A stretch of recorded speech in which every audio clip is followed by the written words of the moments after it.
I'm Richard Armstrong. I'm director of the Solomon R. Guggenheim Museum and Foundation, speaking to you today from New York. My first order of business is to congratulate the HERALD Design Forum 2020 on its 10th anniversary.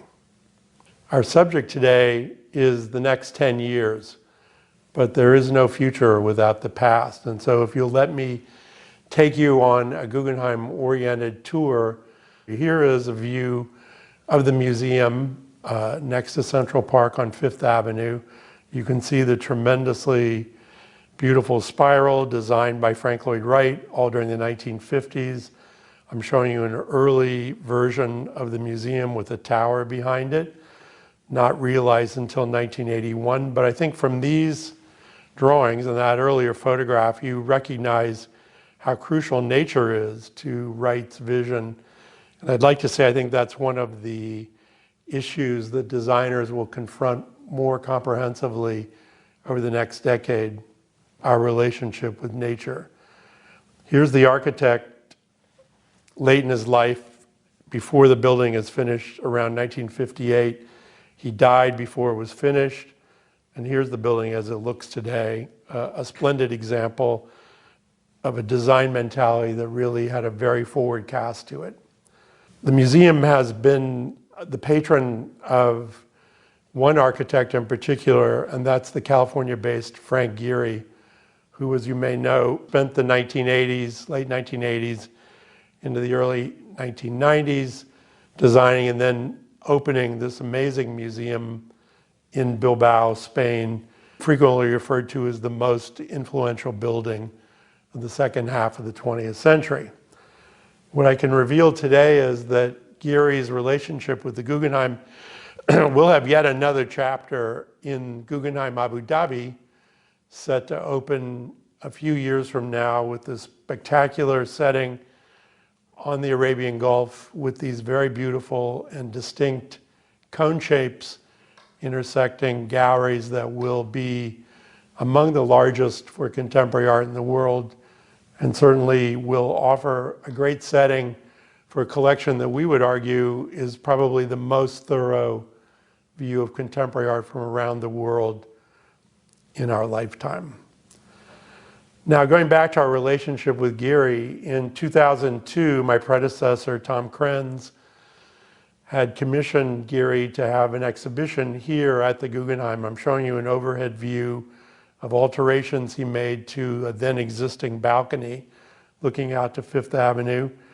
This is how he transformed the well-known Frank Lloyd Wright Rotunda with this very massive citation of chain link, which, as you may know, is one of his favored design elements.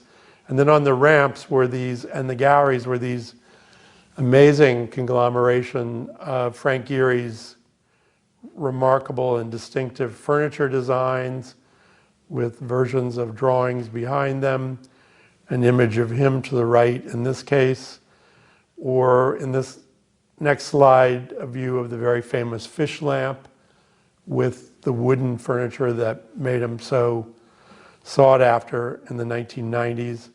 And prior to that, a view of the earliest of the paper pulp pieces, which I would say probably catapulted him into recognition in the 1980s. So that's Frank Gehry, always a great favorite of our institution.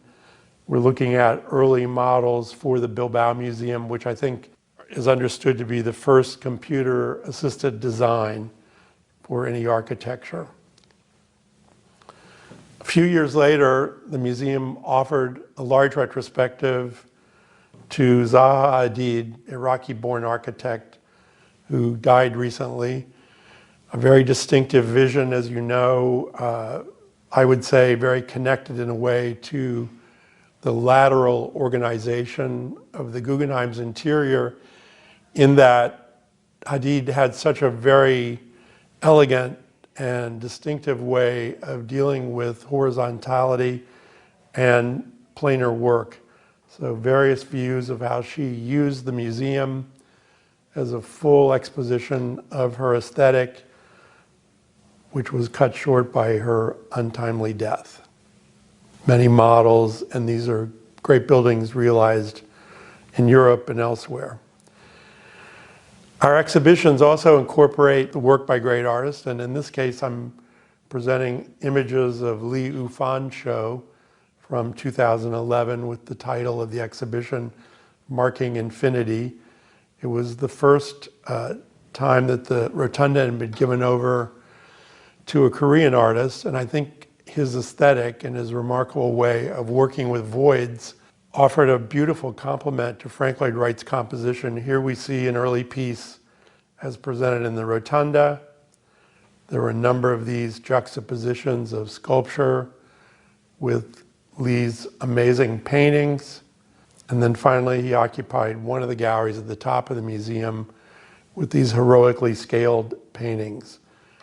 In all, a great demonstration of a kind of uniquely Asian aesthetic that I think awoke many of our visitors to the vitality of creativity in Korea and probably throughout Asia. We're known also for encouraging artists to take great risk.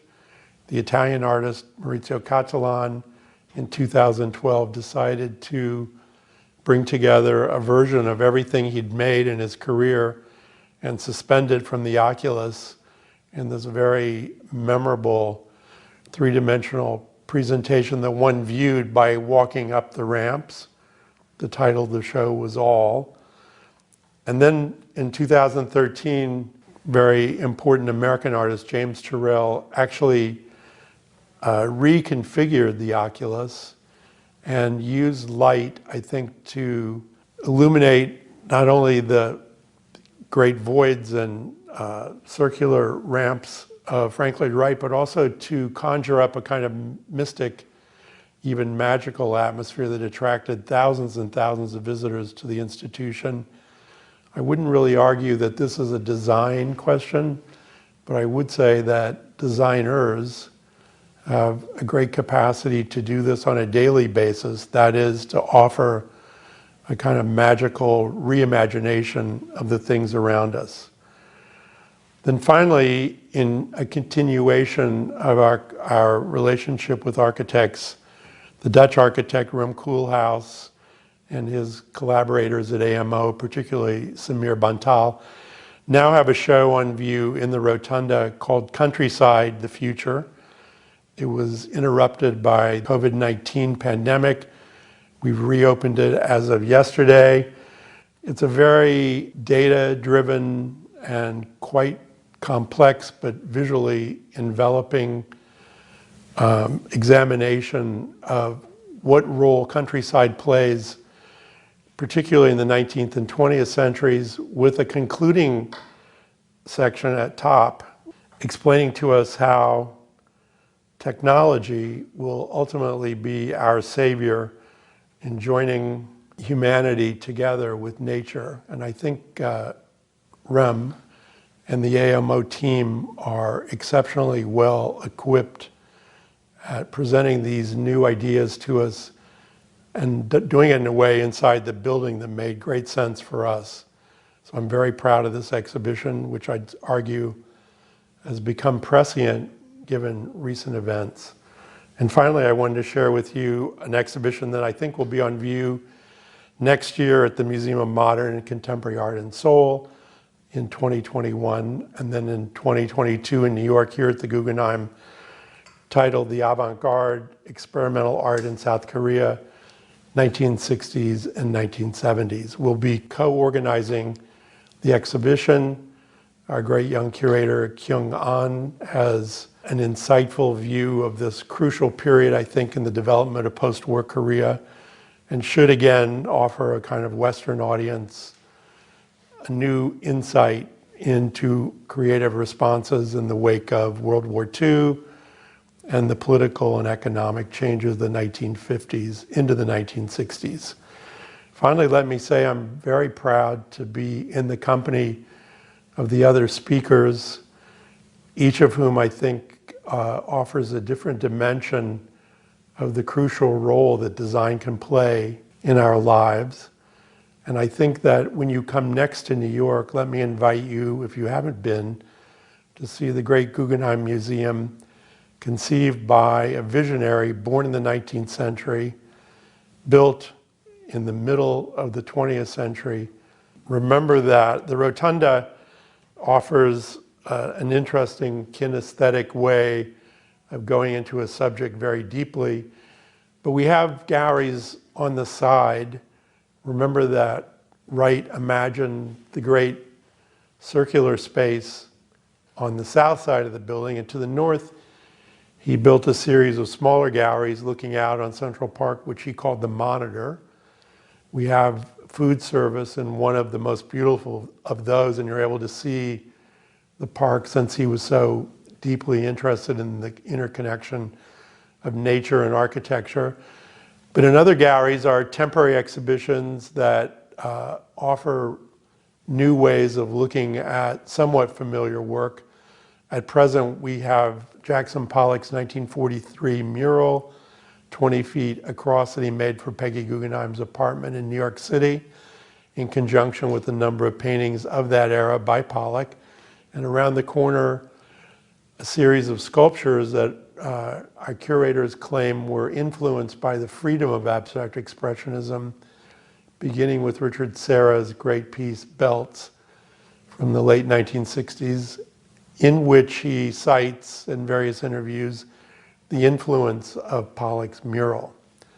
Let me say one other thing about my gratitude to the Herald Design Forum, in part because my visits to Seoul and to Korea proper have been extremely memorable for me.